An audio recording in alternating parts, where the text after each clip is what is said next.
ahead and introduce our authors for this evening. I'm very excited to be welcoming Suzy Exposito, who's a Cuban Belizean writer, illustrator, and emo for life. She's currently the Latin music editor at Rolling Stone, where she has worked full-time since 2015. Her work has been previously featured in Pitchfork, NPR, and Rookie Mag. She also illustrated the upcoming graphic memoir by Stephanie Cunert-Lewis, Pieces of a Girl, which is due for release March 2021 via Penguin Young Readers. You can follow Suzy on Twitter at HexPositive or Brujacore on Instagram. Please welcome Suzy Exposito. Sophie Yanow is an artist and writer based in the San Francisco Bay Area. Yanow is the author of What is a Glacier and War of Streets and Houses. Her comics have appeared in The New Yorker, The Guardian, Fusion, Los Angeles Review of Books, and The Nib. She's been a MacDowell Colony Fellow, and her translation of Dominique Goblet's Pretending is Lying received the Scott Moncrief Prize for translation from French. Yanow has taught at the Center for Cartoon Studies, the New Hampshire Institute of Art, and the Animation Workshop in Denmark. The Contradictions is her first book with Drawn and Quarterly, who we love, the webcomic of which won the Eisner Award and was nominated for the Ringo and Harvey Awards. It is also the reason that we are here this evening. Please join me in welcoming Sophie Yanow. Thank you. Thank you so much for that intro, Car. Sophie, I just want to tell you first off, like, congratulations on Thanks. the book, your first Drawn and Quarterly book. That's like great. That's like a bucket list thing. Oh, definitely. Yeah, if you're a cartoonist, that's really hardcore, you know? Yeah, I've been reading books from them since I was in high school, so. Yeah, me too. I'm so proud of you. And I first off want to ask you, like, how are you doing? You're in Northern California right now. How's it looking? Are you like, yeah, it looks really cozy.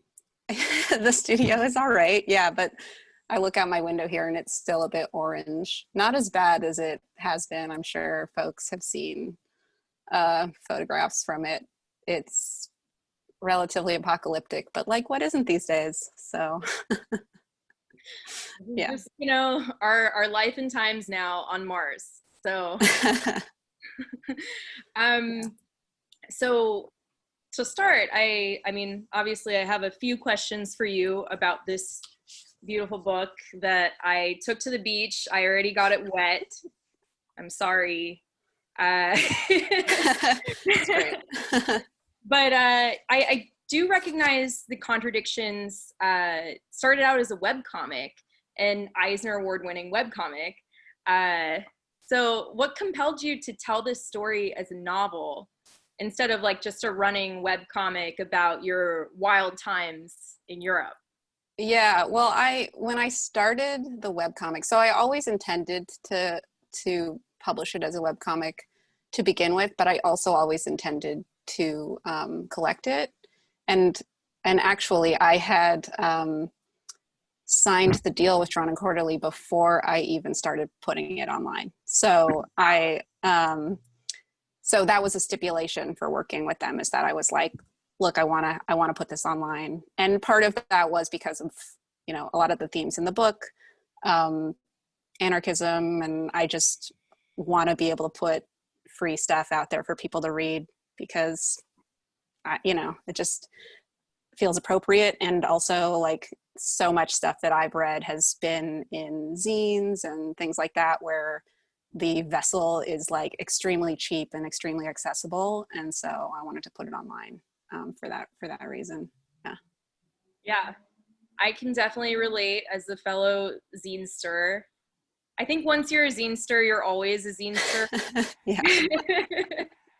It's also so immediate. It's so much, I mean, I finished drawing the book, like, now it's been, gosh, I guess it was right before the sort of lockdown started. So, but, you know, at that point it had already been out online, so I didn't have to wait. It's like, once you start putting stuff out yourself, it's kind of like the long game of waiting involved in traditional publishing is like such a different beast. Mm-hmm. It's true, but the final product is so satisfying. Yeah. I mean, Yep. it definitely looks better. Like it's so crisp in a way that screens, you know, for the most part can't replicate. Yeah. And I also like, I mean, even though I love web comics, you can't really take a web comic to the beach. Yeah. I mean, it's a different experience, You also definitely. can't wet a web comic, so. Right. Yeah. If you have it on your phone, you might not have a phone anymore. But I want to talk about, you know, the making of this book, your artistic style in general. I mean, this is like, you know, your lines are super clean, super crisp. It's incredible how you articulate space and like structure with such sparse lines. Just this like really, really simple line work. And so I, you know, as a fellow cartoonist, and was like, how does she do that? Because it's like, you know, I mean, I'm used to just sitting there and like measuring everything, like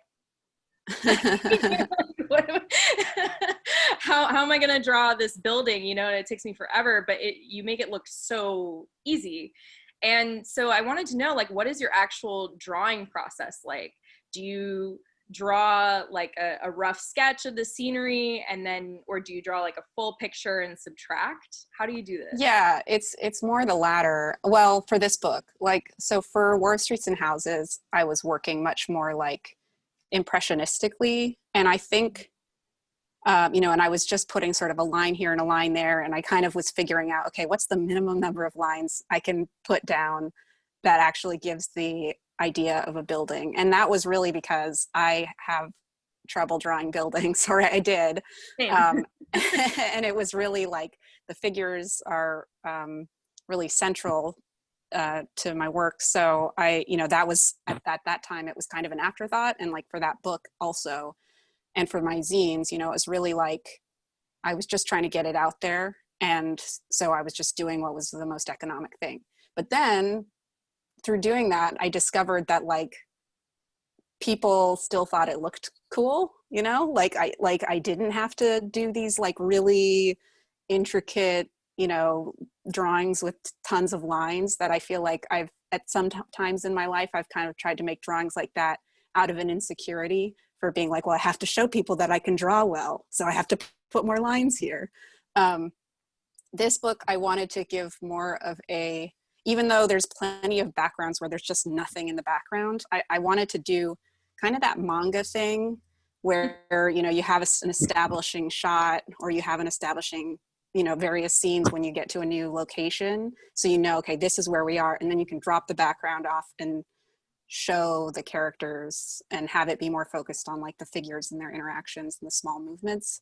But to do that, I used a lot of reference. And sometimes that would mean like, you know, drawing from looking at a photograph, or tracing something and like doing it in such a way that I would like have an image printed out, and then I would like ink on the printout, and then I would put another sheet over it and put it on a light box, and then I would just like draw those lines. And so it was kind of like reducing every time I did another layer, because I would do like a few different layers of that, and that kind of got it down to like, okay, this is how I'm going to simplify like this space and put my figures in it and everything. So yeah, I'm going to file that technique in here for later on. Yeah. Yeah, I mean, Hergé did a lot of, you know, who did Tintin, did a lot of like reduction kind of to have the really sort of simplified backgrounds. And that was where I learned, you know, to do that kind of thing. You threw in a little a Tintin reference in the scene in the book, in the scene where you go to the comic book store in Amsterdam. Yeah, I feel like everybody, there's like that rocket ship thing that is in comic shops and bookstores that holds like the Tintins, like that specific rack. And like, I just remember that growing up, and at a comic shop that I used to work at, we used to have one of those, and it's just very iconic. That was to a me. cute little Easter egg, because once I saw that, I was like, oh, this does remind me of Tintin. That was cute. I see you. I know what you're doing. Yeah, um, Tintin, but I was trying also to like subvert the Tintin thing again, because he specifically did not really have women in his comics, for one thing, and also has this whole racist journey of learning how to, but anyway, yeah. yeah. I wanted to move on to the juicy stuff. Uh, I wanted to talk about this book as like a coming of age novel. I just feel like, throughout the book, I was like, it's so fun hanging out with like a bad girl, like who doesn't go through that phase in your life? If you don't do it when you're like 13, then you might do it when you're like 20, like you were in Paris. And it's like so alluring to like hang out with a bad girl and do bad things like shoplifting and like hitchhiking across Europe, even though people will tell you like girls don't do that. It's just like such a fun, like, of course, yes, it's an anarchist work of auto fiction, but it's also a coming of age story. Are there any Yeah.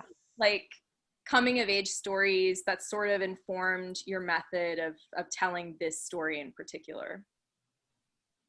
Yeah, that's interesting. I'm trying to think of, it's funny because my favorite book, and this isn't specific to like this book, but my favorite book is A Wizard of Earthsea by Ursula Le Guin, which is a fantasy novel, but it's totally a coming of age story. And it's about, it's about, I don't know, sort of undoing the things that you've done in the world, but it's also really about like overcoming ego in a certain way and like developing an understanding of that as you grow up. And so I wouldn't say that like the Contradictions has anything to do with those themes per se, but I do think I'm kind of, just the fact that that book is something that I return to, I'm definitely very drawn to that sort of moment in life. Yeah.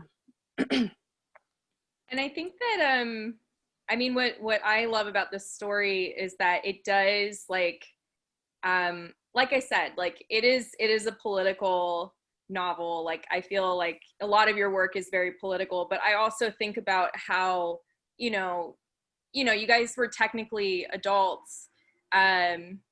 Just, you were at a study abroad program in Paris, and though you're technically an adult, like there was something still that like spoke to me about like girlhood and like developing friendships with between like young women, and how, friendships between young women, I mean women in general, they generally have this push and pull, and I think it's through our relationships, whether platonic or like in our case with like romantic, like I think you do have to, like, you're prompted to explore your boundaries, and like we all at some point have a friend who pushes our boundaries, and like eventually it's up to you to like empower yourself to like assert your boundaries.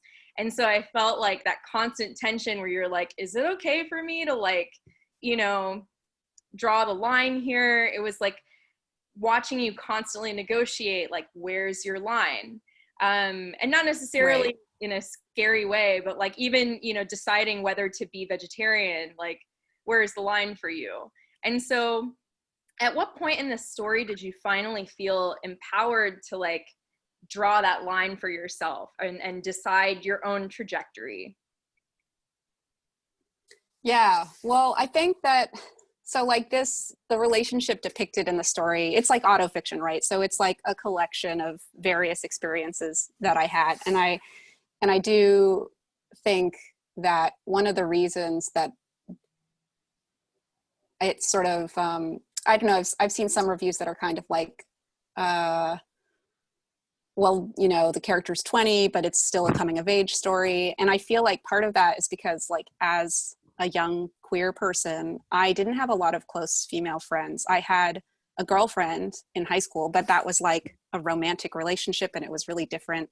And I think that I didn't start to develop a lot of these like sort of individual like relationships with women until, or girls until, you know, I was like in college. And so I do feel like there was a sort of different, yeah, like just starting to learn how to navigate these platonic or pseudo platonic relationships with other women, and how, yeah, the effect that that had later. And so I do think that that made it like I was working through that difficulty of how to sort of set boundaries and navigate those relationships at an older age than maybe a lot of people, a lot of like female identified folks did. So yeah, so I don't, in the book, I don't know if I want to get too spoilery about setting this, the boundary setting that happens there. Do you want to talk more generally, or what are you? Did I answer that? No, you did. I mean, it's just like friendship between women, it hits different for us. Like as queer women, it's different. And Yeah. I, you know, throughout the book, there was this constant tension of like, will they or won't they? What is this relationship going to turn into? And I was just kind of like chomping at the bit for something like really, you know, something very emo to happen, honestly. And I won't say whether it did or whether it didn't, but I think it reminded me, yeah, of my own like friendships, especially during that time when I was like figuring out my stuff and trying to figure out whether I was like in love with women or wanted to be those women. And that's like the constant test for us, you know? Yeah, I feel like, I mean, one of the reasons I wanted to do this story also is because, and I don't think it's the case now, but necessarily, but like when I started it, it still felt like every story that was like a lesbian or like a queer story had to revolve around romance, like to make it clear, like, this is a lesbian story, this is a queer story. Yeah. But it's very heartening to see that like that sort of like undertone is still recognized as being there, because I feel like it's just like this weird subtle experience that we go through, and I didn't want to like bang it over the head and be, you know, but I think that hopefully folks who have experienced that will recognize it. Yeah, I definitely did. No, there's just like something funny about specifically like friendships between queer women. Because you're just like, oh, you're really bossy. Let's see where this goes. I'm intrigued. It's the Peppermint Patty and like Marcy dynamic in Peanuts. And that's what I saw in this story especially. So I love it. And so what's so funny about Zena's character, I mean, talking about the Peppermint Patty in this situation, what's so funny about Zena's character is how incredibly ascetic she is. Like, you know, no animal products, no dancing, no museums. Like, she had so many rules, you know, but her actual life was so unstructured and like definitely relied on the goodwill of other people, whether it was through, you know, hitchhiking or in letting other people worry about her rent.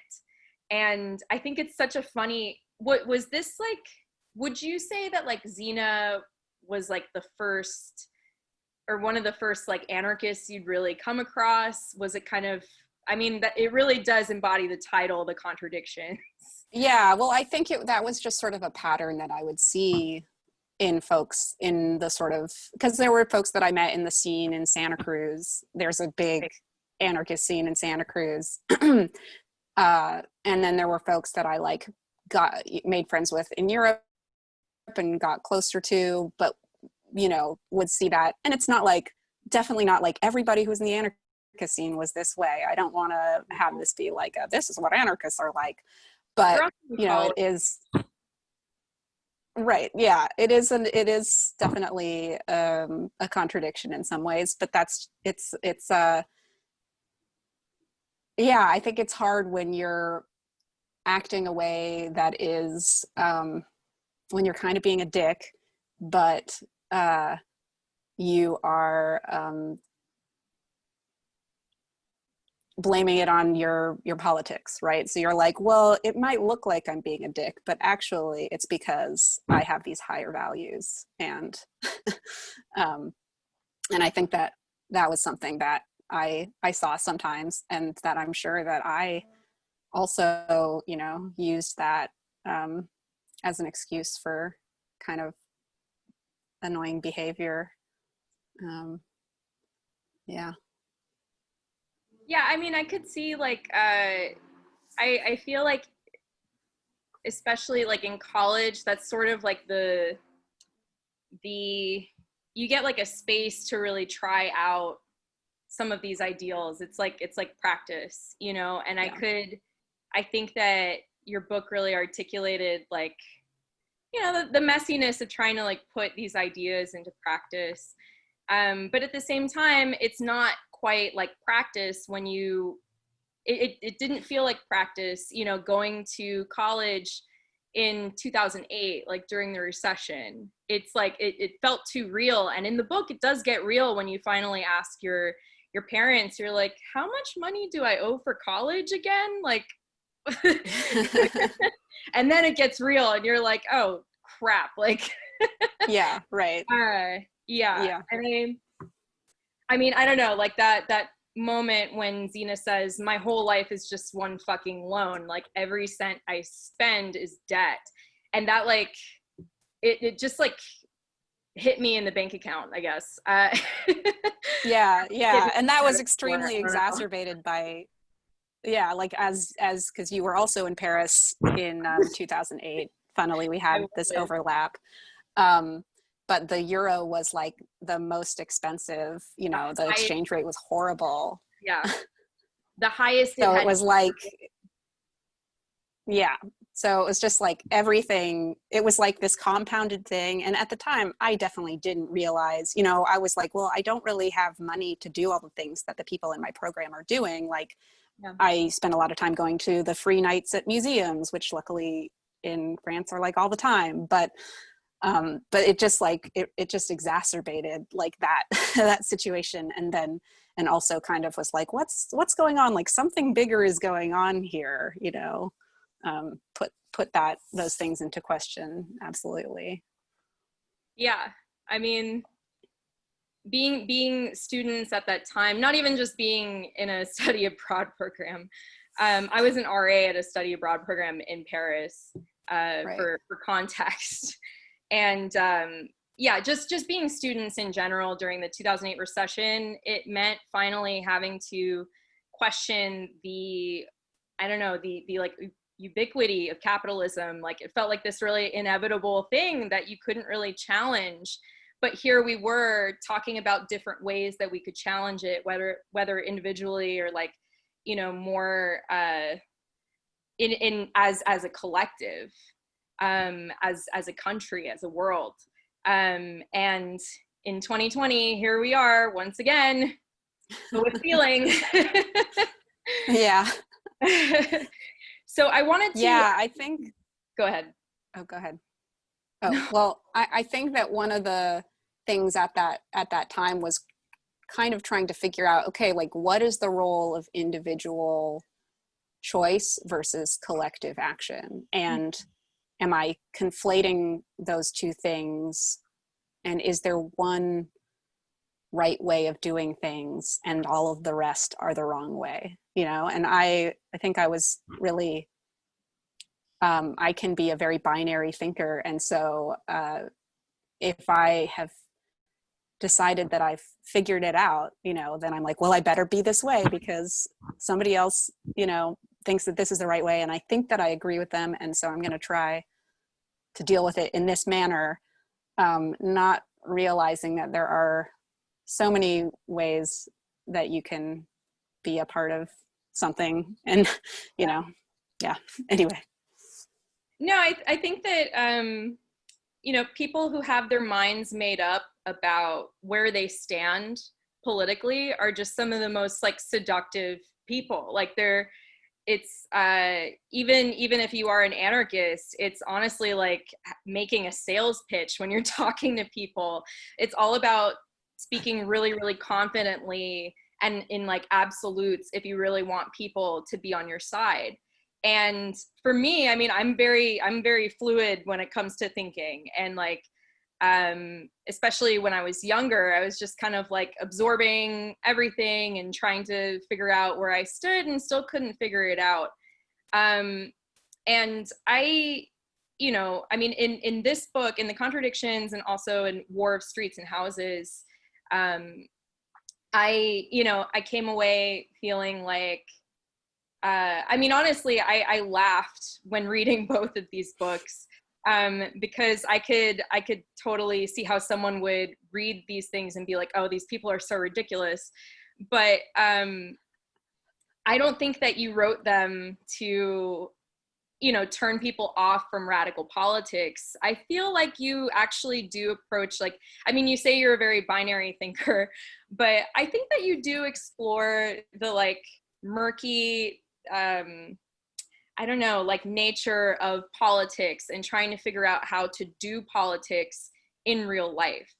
And so like, what is something that you wanted your readers to take away from this story? You know, say someone who might be like questioning where they stand right now.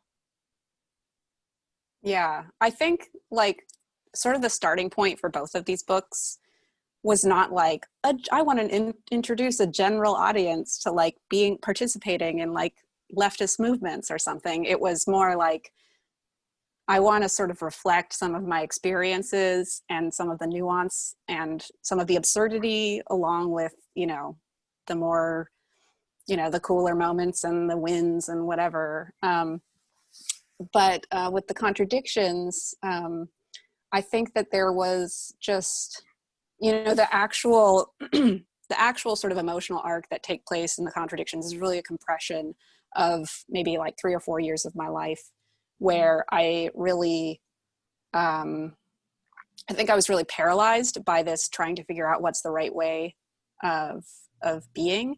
And that meant that I actually didn't participate in a lot of things that sort of came up, like the year after I graduated from UC Santa Cruz, there was a 30% UC tuition hike, and I was like kind of participating in the protest, but also like, well, where do I fit in here, and what do I do, and what's the thing for me to do that's like the right thing? And then I just never ended up, you know, taking it any further. And then when I ended up in Montreal and the student strikes started happening there, I think that was when I was starting to sort of let go and be like, okay, just like get involved in this in whatever capacity that you can and whatever feels right. And don't, you know, worry about if it was like the, you know, it's never going to be the perfect way to be, to take part in any of this stuff. And so with the Contradictions, I kind of, for folks who are maybe just getting into activism or organizing or whatever, like, I hope that it can be a little bit of a comfort blanket, maybe, to just feel like, yo, like, it's okay, you know, like, you're not going to do it perfectly, and like that's really not what we should maybe be worrying about. I think that something that I felt, you know, being someone who like gravitated towards radical politics in high school, really, and started to actually try and do more real world things in college, like something that was really important for me to learn was that it's not like you're kind of wasting your time if you're trying to be right all the time. It's not always about being right or being like righteous. It's about being helpful, and like you need to find a way to actually be helpful or like be useful for people who are, you know, fighting for, you know, freedom, autonomy, what have you. Like that's eventually going to be what matters most. Yeah. And so what were you gonna say? Oh, well, I just think we're at such an interesting time Mm-hmm. in regards to the left, because I think in 2008, when like you and I were kind of well, it sounds like maybe you were more, you were, figured it out a little sooner, or like started learning about that stuff a little sooner than me. But in that era, I feel like it was still so niche. I mean, it was just the cusp of Occupy. So there was definitely like a moment where people were like learning about stuff, but I feel like it's just so much bigger as far as, you know, I don't know, with DSA and like, you know, which is not anarchist, although they have anarchist elements. It's becoming just much more widespread. And so I think there was this interesting thing like in 2008 where it was like, you know, it was like, well, are you doing this because it's like this cool counterculture thing, or are you doing this because, you know, you care and you want to help in this way, and you're kind of like, oh, maybe there is a better way that the world could be. So yeah, I think that's a, yeah. I had one last question for you. And I wanted to know, like, what is the cause that you find near and dear to you these days? Well, I've been participating a little bit in tenant organizing stuff. There's a group here called Tenants and Neighborhood Councils, Bay Area Tenants and Neighborhood Councils, TANK. And I think there's the Autonomous Tenants Union Network, which is TANK is a part of, and that's like across the states, and it's folks that are like they're organizing tenant unions in their buildings so that they can negotiate with their landlord, which is like it's an imperfect model, absolutely, but it's also this cool way of building tenant power, especially as, you know, there are going to be more and more evictions coming up. And I think like collective organizing in that way in general, I've been really interested in learning about the history. I've been reading a lot about the 30s, and I did a piece for this magazine called The Nib about like unionizing in the 30s up through the 60s and how strikes and stuff created crises that like the federal government had to respond to. And that's actually where a lot of the sort of like FDR programs came from the crises caused by these, you know, vast unions going on strike and things like that. So those are, yeah, that's kind of where my head is at and what I'm learning about and trying to participate in these days. That's pretty awesome. I think that it's, it is promising, you know, that you didn't just like give up on organizing, you know, after just like having some like, you know, after, I don't know, a lot of people, they get really scared away from organizing after dealing with, you know, I mean, I'm thinking about in War of Streets and Houses, you know, how scary it was and how you actually did face like some violent situations. You know, there were like violent cops, you know, like beating people and stuff. And that's enough to like scare anybody.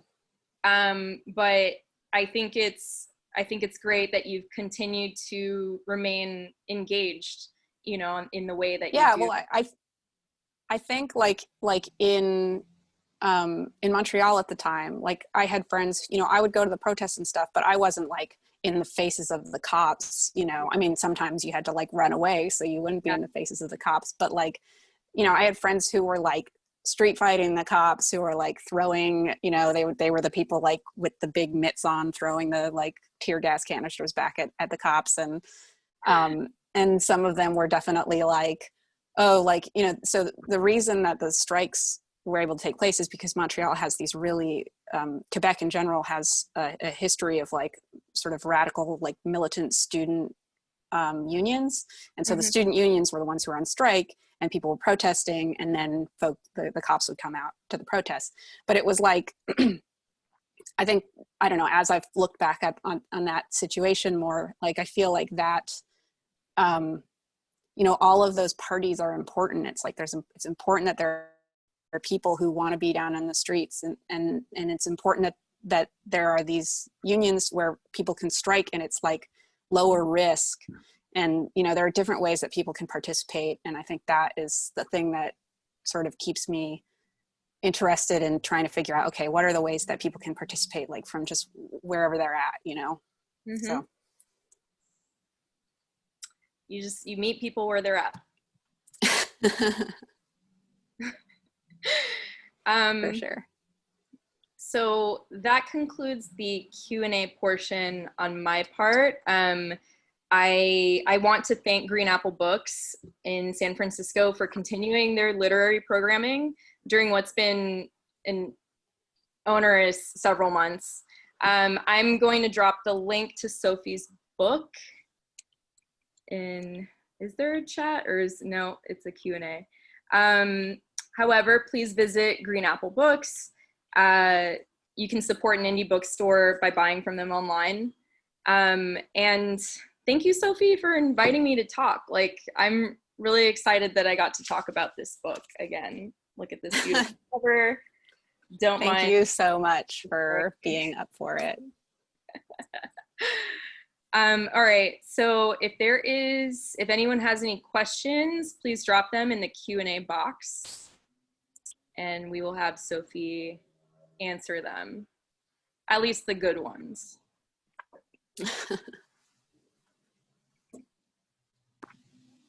Thanks, Suzy. I didn't mean to interrupt, but I do want to say that we also have, while we're waiting for folks' questions to come into the Q&A box, we also have limited edition book plates for Sophie's book.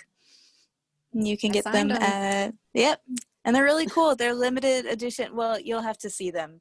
You'll have to buy them in order to see them. I won't say too much more, but I'll wait for people's questions to come in. All right, we have a couple here.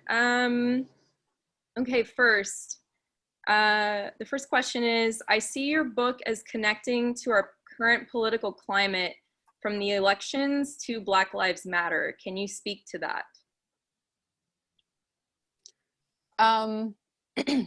Yeah, I guess, like we were sort of talking about earlier, I feel like this is maybe a moment where folks are becoming radicalized or moving to the left in some way. And like with this book in particular, I'm not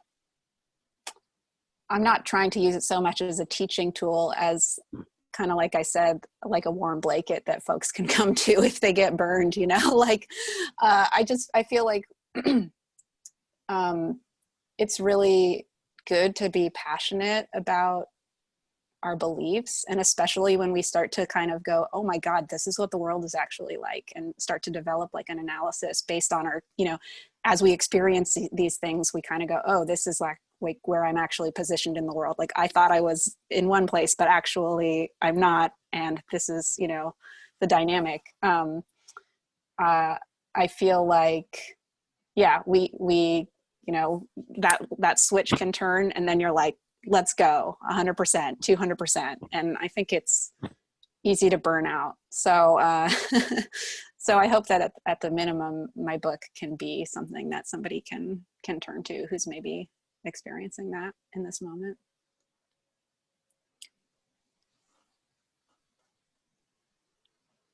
Yeah, I think it's like important to just make time for thought. Make time to like sit with your thoughts and sit with like just reposition yourself every chance you get and take a look around. Like, all right, where am I? How, you know, how can I help people? The next question is not a question, just enjoyment from a 55-year-old anarchist lesbian in Melbourne, Australia. What up? Awesome, hell yeah. Third question is, where do ladies find a leftist community? Is it in college? Man, well, the school that I went to was like notorious for being like lesbian mecca as far as universities go. But I think that like these days, I don't know where, like a lot of places, physical places that I got involved in when I was in college, where I met a lot of other like queer leftists, were like bike co-ops, which is like classic. But there are definitely, like, in various cities, there are like anarchist info shops, there are like queer community spaces. On the internet, there's Twitter fraught as it may be. But I've definitely connected to a lot of cool folks. Like I think Suzy and I first started talking probably on Twitter like years ago. So I wish I had more, but yeah, Suzy, if you have any thoughts on that. Just talk to your friends, talk to your coworkers. Definitely talk to your coworkers. Oh yeah, definitely talk to your coworkers. I think, I thought that I had to go to college to find an activist community, a leftist community, a feminist, queer community. That was not the case. I think I just didn't recognize it before, like I didn't realize when I was, like one of my high school jobs in the summer was working at a Girl Scout camp. And it was kind of funny, like the small bits of like organizing we did just by talking to each other and being like, hey, we're like teenagers. We should not be, out and about at like 1 a.m. in the woods. And like I don't know, there were so many different, honestly, like labor law violations that happened at camp. But it's so funny because I didn't realize that I was like building a leftist community at camp. I didn't think about it that way. I was just like, I'm mad, and like they're making me do things that I, a 15-year-old girl, should like not be responsible for. And I remember like talking to my fellow camp counselors and like getting really, really like pissed off, or like talking about racism at camp, or even in high school, and like constantly being curious, like find people who are curious and like open to new ideas. Like me and my friends in high school, we were reading the Communist Manifesto specifically because our econ teacher was like the super like hardcore, like, conservative capitalist guy. And he just like, I don't know, we kind of liked pissing him off. So we all showed up with like copies of the Communist Manifesto to make him mad. But I think that it's not so much about finding leftist spaces that are already established. It's about finding that curiosity and that discontent, like in your present environment, whether it's like your neighbors, if you're in an apartment building and, people are mad at the landlord and want to change things, then you talk to your neighbors. You talk to people at your job if like people are getting paid unfairly. I think that's how you build leftist community. At least in my experience, that's like one way to do it, where you can really start it anytime you want if you get mad enough. And I think if you do some of the, if you develop some analysis of your own, like you can talk to folks who are in a similar situation, who are at your job, who are in your, building, and be like, well, you might think that like this thing sucks, but you think that the reason is this, but actually the reason might be this. What do you think about that? And then people are like, oh man, you're right. And like, oh, actually, if we do things together, we have more power. Okay. All right, I will consider that question. All right. Next question. Do you have suggestions of anarchist writings for people who are getting more interested in this kind of framework?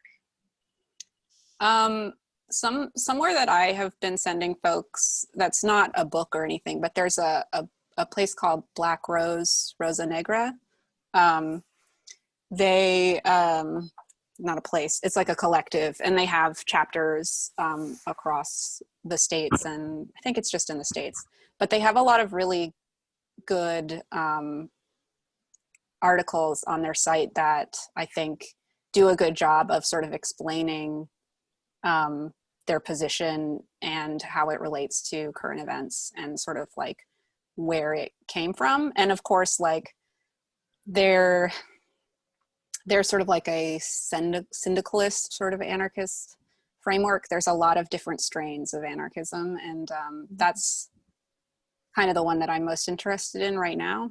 But I do think they have a lot of good sort of like basic explainers. Also, Kim Kelly has been writing a lot of really great intros for Teen Vogue, of all places. Yeah. But like, she is a really cool, like, she organized at the Vice offices. She's a journalist, and like they formed a union, and she's writing a book about organizing that's coming. Well, I'm not sure when it's coming out. She just announced it, but yeah, she has a lot of, if you look up Kim Kelly, a lot of really great explainers. And I think that each of those places can kind of take you deeper. Yeah, Kim is a badass. Like, as a fellow journalist, I think it's so refreshing to see someone who worked in like New York media and still very much like tried as hard as she could to like embody her politics and like make things happen, because it is, you know, I mean, the media landscape right now, speaking as a journalist really quick, like it's very, very hard to advocate for yourself. And yeah, Kim Kelly's stuff is amazing introductory writing if you're interested in anarchism. I'd also like to suggest a book written by two Black scholars who I really admire. One of them is Zoe Samudzi. She's a Zimbabwean American. She wrote this book with a Southern Black scholar I know named William Anderson, and the book is called As Black as Resistance, and it's specifically about Black anti-fascism. And I think that it's really important right now to read Black people when it comes to talking about resistance, when it comes to talking about resisting fascism, especially because I do think that, you know, like there is a long held like Black tradition of resisting fascism and also capitalism. And yeah, the book is called As Black as Resistance. It's incredible. That's like the one suggestion I have. Awesome. Yeah, I think it's really important that, yeah, people will paint it as, oh, well, anarchists is a bunch of like white rich kids who hate their parents, you know, and it's like, no, that's not the tradition of anarchism. It's not the tradition. There are many traditions. Let's like, yes, there are many traditions. There you go. And there isn't, you know, like, it's really important to understand that. And I think that more and more so, like these days, there are more people who are vocal about it. And I'm thankful for that. We have there. Oh, go ahead. Oh, there's the Black Socialists of America have a really interesting, although they use the word socialist, but there's like social libertarian, and they have a really interesting platform if you're interested in looking into another organization, and they have a lot of writings on their website as well. Cool. We have time for one last question. This one is, had you written the entire script or outline prior to beginning to publish the webcomic? Did anything surprise you in the writing or drawing process? Yeah, I had pretty much outlined it and thumbnailed it. When I say thumbnail, I mean I don't actually script exactly. I sort of draw like 6 panels on a page, and then I scribble some humans in and write like the text, you know, as I'm kind of going. So I had a version of that when I started, all the way to the end. So I essentially, but I didn't, you know, there were scenes closer to the end where I was like, I'm not sure that I actually want this scene to come before this scene, or if I want to add something here, or like is the pacing right? So like I was definitely, even though as I was starting to put the webcomic out, I was still editing scenes later as I went. Was that, I forget if there was a second part to that question. Oh, you're muted. Sorry, I'm muted because it's raining really loudly over here in New York. I'm sorry. Oh, I'm so envious. I'm so sorry. The second part of the question was, did anything surprise you in the process? Oh, yeah. Well, I think like, as I was writing different scenes, you know, because like, I call it autofiction. Certain scenes, although they were maybe not necessarily took place in the sort of linear way that we see it, or with the same person that we see it in the book, definitely things would like bring stuff up for me, you know, where I would be like, whoa, okay, like I'm writing this scene now and I am like back in this place. And like, that is weird because like I'm not writing this like straight memoir thing. Or it would bring up like a different time in my life when I was like, when I was experiencing something that was like sort of similar, and I would be like, wow, that's interesting. I guess I didn't deal with that memory. So like, yeah, nothing specifically that like maybe came out in the book. Well, I don't know, maybe it did come out in the book, but yeah, it was like a more difficult emotional process than I expected. So that kind of surprised me.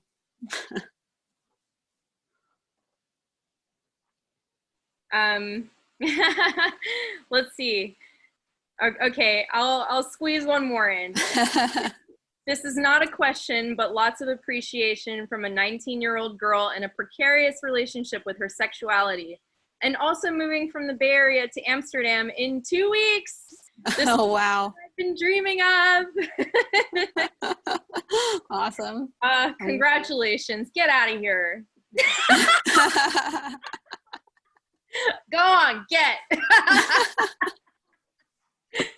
I'm so thrilled for you and for, you know, all the experiences that you have left to live. I mean, none of us are done experiencing anything. I'll just say that. I hope not. I hope not. Oh God, but wow. To be 19 and in a precarious relationship with your sexuality. Remember that? Mm-hmm. Mm-hmm. Congratulations. Thank you for watching. Yes, thank you. And I'm glad you found your way here. Yeah. Well, I believe that concludes our conversation. Thanks again for having me. Yeah. I'm gonna flash the book again. Hey. Thank you. Thank you, everybody. And thanks, Green Apple. Thanks, Car. Thanks, Suzy.